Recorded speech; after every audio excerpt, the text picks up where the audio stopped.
নমস্কার বন্ধুরা, আমি অরিন্দম চলে আসলাম আজকে এই মুহূর্তে বিরাট বড় একটা ডিএ আপডেট নিয়ে। দিতেই হবে 39% ডিএ। বাজেটে ডিএ না পেলে বিরাট আন্দোলনের প্রস্তুতি শুরু করে দেবে বিভিন্ন সরকারি সংগঠনগুলো। সো ভিডিওটা কিন্তু খুবই গুরুত্বপূর্ণ হতে চলেছে। কেন্দ্রের সঙ্গে কিন্তু রাজ্য সরকারের ডিএর ফারাক 39%, যেখানে রাজ্য সরকারের ডিএ চলছে মাত্র 14% এবং কেন্দ্রীয় সরকারের ডিএ চলছে 53%। অর্থাৎ ফারাক কিন্তু 39%, অর্থাৎ এই 39% বকেয়া কিন্তু দিতেই হবে, কিছুটা অন্তত দিক। যদি না দেয় বৃহত্তর আন্দোলনে ডাকছো। ভিডিওটা খুবই গুরুত্বপূর্ণ হতে চলেছে, কন্টিনিউ করুন। পেশ হতে চলেছে রাজ্য বাজেট। বিভিন্ন কর্মীর বেতন বৃদ্ধি ও নিয়োগ ঘোষণার সম্ভাবনা রয়েছে রাজ্য বাজেটে। এবার বিধানসভা বাজেট অধিবেশন শুরু হচ্ছে 10ই ফেব্রুয়ারি থেকে। 12ই ফেব্রুয়ারি বাজেট পেশ হবে। তাতে শিক্ষা, সমাজ কল্যাণ ক্ষেত্রে বড় ঘোষণা করতে পারে মাননীয় মুখ্যমন্ত্রী মমতা বন্দ্যোপাধ্যায়। বাজেট ঘোষণা নিয়ে আশায় রয়েছেন এ রাজ্যে সরকারি কর্মচারীরা।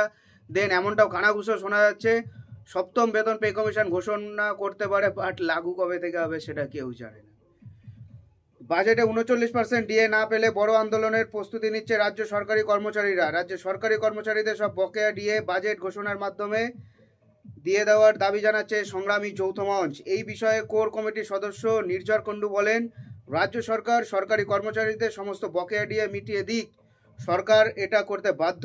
আমরা আরও বড় আন্দোলনের প্রস্তুতি নিচ্ছি। অপেক্ষা করার একটা সীমা থাকে। ডিএ দেবেন কি না দেখে নেবেন। তা মুখ্যমন্ত্রীর সদিচ্ছার উপরে নির্ভর করছে না। বকেয়া 39% ডিএ মিটিয়ে দিক।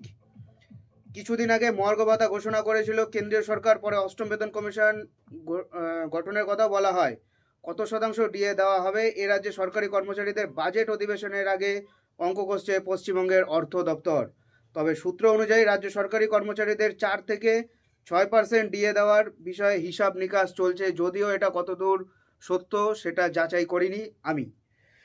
প্রসঙ্গত উল্লেখ্য, বর্তমানে কেন্দ্রীয় সরকারি কর্মচারীরা 53% হারে ডিএ পাচ্ছেন, আর পশ্চিমবঙ্গের সরকারি কর্মচারীরা পাচ্ছেন মাত্র 14% হারে ডিএ। ফলে এ রাজ্যে সরকারি কর্মচারীরা 39% হারে ডিএ কম পাচ্ছে। অর্থাৎ সংগ্রামী যৌথ মঞ্চ যেহেতু বলেছে সামনে আরও বড় আন্দোলন হচ্ছে, 10 থেকে 12 তারিখের মধ্যে কিন্তু ডিএ কিন্তু ঘোষণা করলেও করতে পারে বাজেটে অর্থমন্ত্রী। সো এখন দেখা যাক কি হয়।